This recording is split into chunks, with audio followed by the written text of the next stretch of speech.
Hello বন্ধুরা, আসসালামু আলাইকুম। Welcome to my channel Shiblu kitchen. দেখতেই পাচ্ছেন আজকে আমার কিচেনে রান্না হবে বোয়াল মাছ। বাজার থেকে আমি বড় বড় একটা বোয়াল নিয়ে আসছি, সেটাই কিন্তু কেটে নিয়ে আসছিলাম। এখন কিন্তু সেই মাছটা আমি ভাজি করতেছি। আসলে বোয়াল মাছ ভুনা হবে, যার কারণে আমি কিন্তু যদিও শর্টে কটে দেখাইলাম, কেটে নিয়ে আসছি আর কি। মাছটা সুন্দর মতো ধুয়ে মেখে নিয়েছি, হলুদ মরিচ দিয়ে এটা ভেজেও নিয়েছি। এখন আমি একটা কড়াই দিয়েছি কিছু পরিমাণ পেঁয়াজটা যখন বাদামি কালার হয়ে আসবে আমি কিন্তু তখন মশলাটা দিব।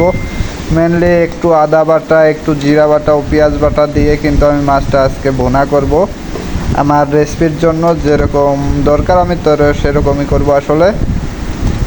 যাই হোক, দিয়েছি কিছু পরিমাণ লবণ। আপনারা মাছ দুটো দেখতে পাচ্ছেন, ওখান থেকে আমি একটা মাছ নিয়ে আসছিলাম, আসলে বড় একটা মাছ।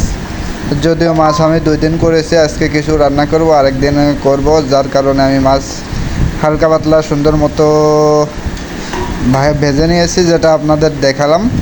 এখন কিন্তু আমি মশলাটা কষাইতেছি। আসলে মশলা কষাইতে যা যা দরকার দিয়েছি। পেঁয়াজ বাটা দিয়েছি, আদা রসুন বাটা একটু হালকা পরিমাণে, যাতে মাছের গন্ধ থাকলে গন্ধটা না বলে। দিয়েছি টমেটো, হলুদের গুঁড়া, মরিচের গুঁড়া, লবণ। আসলে মেনলি ভুনা মাছ করতে এগুলাই লাগে, এছাড়া অন্য কিছু লাগে না। দেখেন, আপনারা ধৈর্য সহকারে ভিডিওটা দেখলেই বুঝতে পারবেন মাছটা কেমন হবে। যদিও চুলায় গ্যাস একটু কম, যার কারণে মাছ রান্না করতে একটু সময় লাগে।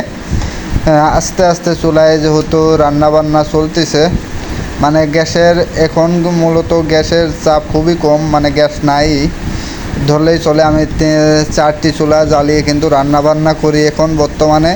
মানে আস্তে আস্তে রান্না করি তো, যার কারণে একটু চুলা বেশি লাগতেছে, মানে গ্যাস থাকে না, যার কারণে। গ্যাস থাকলে কিন্তু সময় লাগে না, কাটা বাস্তা থাকলে কিন্তু খুবই সংক্ষেপে হয়ে যায়। এখন আমি মশলাটা কষানোর জন্য হালকা পরিমাণ পানি দিয়েছি। এই পানিতেই কিন্তু মশলাটা কষিয়ে নিব। এখন মশলা কষানোর পরে কিন্তু মাছটা দিব। আপনারা ধৈর্য সহকারে আমার ভিডিওটা দেখেন, অবশ্যই বুঝতে পারবেন। রান্না বান্নার ভিডিও করতে করতে আজকে এই পর্যায়ে আসছি।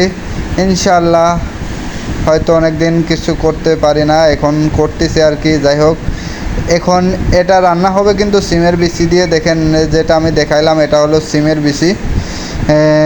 আমার কিন্তু আগেই ছুলে রাখা ছিল, এটা হলো ভিতরে রেখে দিয়েছিলাম, যদিও আমি ফ্রিজে রাখছিলাম হালকা ভাপ দিয়ে। সেই বিচিগুলা কিন্তু এখন আমি দিয়ে দিলাম। এটা হবে আজকে আমার স্পেশাল রেসিপি, সিমের বিচি দিয়ে বোয়াল মাছের রেসিপি ভুনা। আপনারা কে কীরকমভাবে রান্না করেন অবশ্যই আমাকে জানাবেন। এটা কিন্তু আমাদের গ্রামে যদিও খায় না, কিন্তু ঢাকা সিটিতে এগুলো অ্যাভেলেবেল মানুষ খায়, সিমের বিচি মটরশুঁটি ভুনা মাছের সাথে। যদিও আমাদের মাগুরাতে এরকম মাছ কিন্তু অনেকেই খায় না বা জানেও না এভাবে রান্না যে করা যায়। আসলে খেতে কিন্তু অনেক সুস্বাদু টেস্টি লাগে। দেখেন সিমের বিচিগুলো কত সুন্দর মতো আমি কষিয়ে নিচ্ছি। কষানোর পরে কিন্তু মাছটা দিব মেনলি। দেখেন বিচিগুলা কিন্তু কষানো অনেকটাই হয়ে গেছে, আপনারা বুঝতে পারতেছেন। হালকা হালকা জালে হালকা হালকা রান্না চলতেছে আর কি। মানে চুলায় গ্যাস কিন্তু খুবই কম, নাই বললেই চলে। আসলে মূলত রান্নায় সময়টা লেগে যায় যদি চুলায় গ্যাস না থাকে। আর মূলত এখন তো গ্যাস থাকেই না, না থাকাই চলে এক কথায় বললে। গ্যাস যখন আসে আসলে তখন রান্নার মতো কিছুই থাকে না। এই জন্য আর কি আমি টুকটুক করে আস্তে আস্তে রান্না করতেছি। আর দেখেন বিচিগুলো সুন্দর মতো কষিয়ে নিচ্ছি। এখন আমি এর ভিতরে কিন্তু মাছগুলোও দিব। দেখেন এক একটা করে মাছ কিন্তু আমি দিচ্ছি, দেখতেই পাচ্ছেন। আমি কিন্তু সুন্দর মতো মাছগুলো ভেজে নিয়েছি, যদিও বড় সাইজের মাছ আমি 2 দিন করব, যার কারণে আজকে আমি কিছু পরিমাণ মাছ নিয়েছি ও আর কিছু রেখে দিয়েছি, যেটা আগামী দিন করব। তাই আপনারা ধৈর্য সহকারে এরকম ভিডিওগুলো দেখবেন।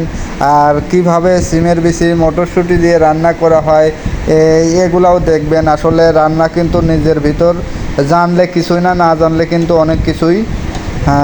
আর মূলত রান্না বান্নায় লবণ আর মরিচটা যদি ঠিক হয়, রান্না অবশ্যই কিন্তু ভালো টেস্টি হবে, সুস্বাদু হবে। খাইতে মজাও পাওয়া যাবে। দেখেন আমি মাছটা বিচিটা নিচে যাতে লেগে না যায় একটা ঢোলন দিয়ে নেড়ে দিলাম। আসলে রান্নাবান্না কিন্তু এভাবেই করতে হবে, আস্তে আস্তে ধৈর্য সহকারে। এখন আমরা মিনিমাম 5 মিনিট এরকম মাছগুলো বিচির সাথে কষিয়ে নেব। এরপরে কিছু পরিমাণ পানি দিয়ে দিব যেটা হলো ঝোল রাখার জন্য। এখন আস্তে আস্তে আমার লাইভটা হয়তো এগিয়ে যেতে পারবো আমার এই ভিডিও চ্যানেল দিয়ে। আমার ইউটিউব চ্যানেলে এখন সাবস্ক্রাইবার 1,02,900 প্রায় তা সামথিং আছে, যদিও এভাবেই চেষ্টা করতেছি। তা ইনশাল্লাহ আগামীতেও ভালো কিছু করার উদ্যোগ নেব, ভালো কিছু একটা ফোন কিনবো সেই প্ল্যানে আছি।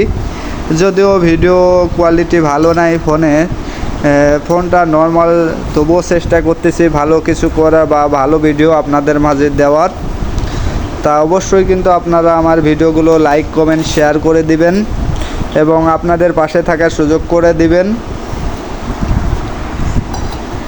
আর স্পেশাল রেসিপি দেখতে হলে আমার চ্যানেলটা অবশ্যই পাশে থাকতে হবে, চ্যানেলে লাইক কমেন্ট করতে হবে। অবশ্যই এরকম ভালো ভালো রান্নার ভিডিও ইনশাল্লাহ আপনারা উপভোগ করতে পারবেন, যদিও খাইতে পারবেন না কিন্তু উপভোগ করতে পারবেন। যাই অল্প সময়ের মধ্যে কিন্তু হয়ে গেল আমার একটা রেসিপি স্পেশাল, সেটা হলো সিমের বিচি দিয়ে বোয়াল মাছ ভুনা। আজকে আমার স্পেশাল রেসিপি। এখন আমি কিন্তু হালকা পরিমাণে একটু পানি দিয়ে দিলাম, যেটা মনে করেন যে ঝোল না রাখলেই নয়। আসলে বোয়াল মাছে কিন্তু ঝোল বেশি লাগেও না, খায়ও না, আর ঝোল রাখলে কিন্তু মজা হয় না। যেহেতু আমি সিমের বিচি দিছি নিচে লেগে যাবে, যার কারণে হালকা পরিমাণে একটু পানি দিয়ে ঝোল মাখা ঝোলে খাইতে কিন্তু সে একটা টেস্ট লাগে। যদি আপনারা কেউ কোনো সময় না খেয়ে থাকেন, এরকমভাবে ভিডিও বানান বা এরকমভাবে রান্না করে দেন, তাহলে দেখবেন খেতেই মনে চাবো। দেখেন সুন্দর মতো কিন্তু বল গাইতেছে পানি, যদিও গ্যাস কম আমি কেটে নিয়েছি, পুরা ভিডিও আর দিতে পারি নাই যদিও, তবে চেষ্টা করবেন। আমার লবণ কম হয়েছিল, হালকা একটু পরিমাণে লবণ দিয়ে দিলাম, যেটা বোঝার মতো নয় যদিও। দেখেন কয়েকটা কাঁচামরিচ দিয়ে দিছি। আজকের আমার স্পেশাল রেসিপি কিন্তু এই বোয়াল মাছ ভুনা সিমের বিচি দিয়ে আমার মাছগুলা কিন্তু হয়ে গেছে। এখন আমি কিন্তু হালকা পরিমাণ ধনেপাতা দিয়ে দিলাম ও একটু জিরার গুঁড়ি দিয়ে দিয়েছি, আগেই দিয়ে দিয়েছিলাম জিরা বাটা, যদিও তবুও কিন্তু আমি জিরার গুঁড়ি দিছি। আসলে জিরার গুঁড়ি দিলে মাছের কিন্তু একটা অন্যরকম টেস্ট বা গ্রান আসে, যার কারণে দিয়ে দিছি। এখন আজকের আমার স্পেশাল রেসিপি এটাই, রুই মাছ না বোয়াল মাছ সিমের বিচি দিয়ে ভুনা। সবাই ভালো থাকবেন, আল্লাহ হাফেজ। আমার মাছটা এই যে হয়ে গেছে সুন্দর মতো, দেখেন। বাই বাই, আল্লাহ হাফেজ। আপনারা সবাই ভালো থাকবেন এবং আমার ইউটিউব চ্যানেল সাবস্ক্রাইব করে দিবেন।